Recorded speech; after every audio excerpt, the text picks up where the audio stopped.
جسے اللہ رکھے اسے کون چکھے. 2024 کے آخر میں اس کی عملی مثال اس شخص کا چہرہ ہے. سب سے پہلے یہ تصویر دیکھیے. ایمبریئر 190 نام کا طیارہ تھا جو آذربائیجان کا طیارہ تھا. یہ اڑا باکو سے اور اس نے جانا تھا رشیا کے شہر گروزنی میں. یہ اپنے روٹ سے ری روٹ ہو کر کہاں جاتا ہے؟ اکتاؤ میں جاتا ہے، قازقستان. کتنی دیر سمندر کے اوپر ٹریول کرنا پڑا؟ اس میں 62 مسافر سوار تھے اور عملے کے بھی 5 ارکان تھے.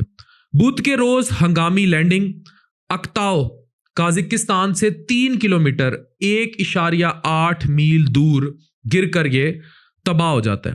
اب جتنی بری طرح یہ الٹ کے گر کے تباہ ہوا اور اس کے ٹکڑے ہوئے، اس میں موجود سب لوگ نہ صرف دنیا سے رخصت ہو جائیں گے یا پھر جل جائیں گے. اس میں 38 افراد کی ہلاکتوں کی اطلاع ہے، لیکن معجزاتی طور پر بچ جانے والے اس شخص کے کلمہ دیکھیں جو اس نے جہاز کے اندر پڑھا، وحدانیت کا کلمہ، اور اللہ سے مدد مانگتا رہا. یہ جہاز کے اندر کی فوٹیج دیکھیے. اشهد ان لا اله الا الله واشهد ان محمد رسول الله. Hamı sakit olsun. Allahu ekber, Allahu ekber. Qabağa 20 nəfər gəlsin. Allahu ekber, Allahu ekber. جہاز کے اندر کی فوٹیج دیکھ لی آپ نے. جب جہاز گرتا ہے یہ دیکھیں کہ اس شخص کو اللہ میاں نے کیسے بچایا اور یہ باہر آتا ہے اللہ اکبر کہتے. یہ ویڈیو دیکھیے.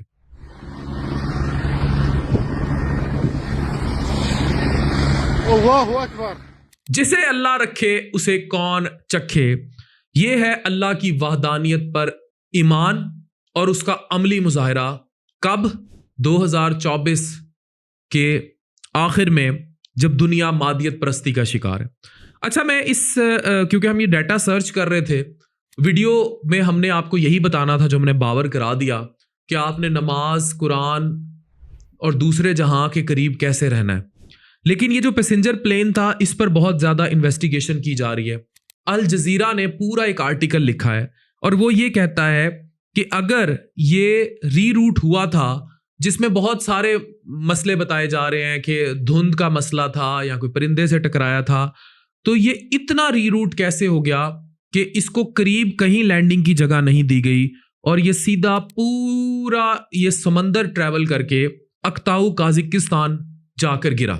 اس پر تحقیقات کی جا رہی ہیں کہ یہ ملبہ بھی دیکھ سکتے ہیں آپ کہ کیا وجہ تھی کہ یہ اتنی دور جا کر گرا اور اس کو وہاں قریبی لینڈنگ کی جگہ کیوں نہیں دی گئی اور کیوں اس کو اتنا زیادہ ڈائیورٹ ہونا پڑا. یہ تو وقت بتائے گا. مختلف پلین کریشز دنیا میں ہو چکے ہیں. کچھ ایسے جہاز بھی غائب ہو چکے ہیں جن کا پتہ ہی نہیں آج تک کہ وہ کہاں گئے. ایسے ہی میں آپ کو یاد کراتا چلوں، میں ایک کالم لکھا تھا بہت عرصہ پہلے اور اس میں جملے تھے اور وہ جملے بڑے کلیئرلی یہ تھے جو میں اس ویڈیو سے ریلیٹ کروں گا. وہ میں نے بھی پڑھے تھے اور پھر میں نے ان کو مفہوم کی صورت میں بیان کیا تھا کالم میں. جنید جمشید صاحب کا جب طیارہ گرا تو مجھے جنید جمشید صاحب کی پوری زندگی میری آنکھوں کے سامنے گھوم گئی. یہ وہ وقت تھا جب ان کے کنسرٹ کا ٹکٹ میں نے 8ویں کلاس میں جیتا تھا کسی قرآن دازی میں، اور میں ان سے جا کے سٹیج پر مل کر آیا تھا. انتہائی خوبرو جوان، وہ جن پر لڑکیاں مکھیوں کی طرح آتی تھیں. اتنا کہ آپ سوچ بھی نہیں سکتے. جیسے آج کے طلحہ ریپر ہیں یا عاطف اسلم ہے، ان سے بھی زیادہ وہ ہائپ پہ تھے اس ٹائم. ہم لوگ ٹوٹتے تھے. انہوں نے اس پیک دور میں اپنا کیریئر چھوڑا اور وہ اتنے زیادہ فائنینشلی ڈراپ پر آ گئے. اور جنید جمشید جے آج بھی زندہ ہے. اگر وہ سنگر ہوتے تو آج کنسرٹس نہ ہوتے، آج وہ پیسے نہ ہوتے، لیکن جے آج بھی زندہ ہے جو انہوں نے اپنا جے ڈاٹ برانڈ نکالا. تو اللہ نے دیکھیں کیسے لکھی تھی. لیکن جس سکون کو وہ ڈھونڈتے رہے موسیقی میں اور دنیا کی رنگینیوں میں، مادیت پرستی میں جیسے ہم ڈھونڈتے ہیں، انہیں پہاڑوں میں ایک چٹائی پر پڑی لاش کی صورت میں وہ قربت نصیب ہوئی اور وہ ڈائریکٹ کنیکشنز تھے. یہ الف کے سلسلے، ان کو سمجھ لینا ضروری ہے. یہیں سے ہم سلسلے لے کر آتے ہیں اس مسافر تک جو اللہ کی وحدانیت پر ایمان کے ساتھ جہاز 2 ٹکڑے اور کئی ٹکڑوں میں کنورٹ ہونے کے باوجود، جلنے کے باوجود اللہ اکبر کہتا زندہ باہر آ گیا. تو ہمیں زندگی میں اپنے ہر معاملے میں رجوع الف سے ہی کرنا ہے, اللہ سے کرنا ہے. یہ ویڈیو آپ سب کے لیے. Please learn from physical examples in this world, کہ ہم نے مادیت کے پیچھے نہیں بھاگنا, ہماری روح کہیں اور جڑی ہے, اور اللہ گرتے ہوئے طیارے میں بھی ہماری آواز کیسے سنتا ہے, ایسے سنتا ہے.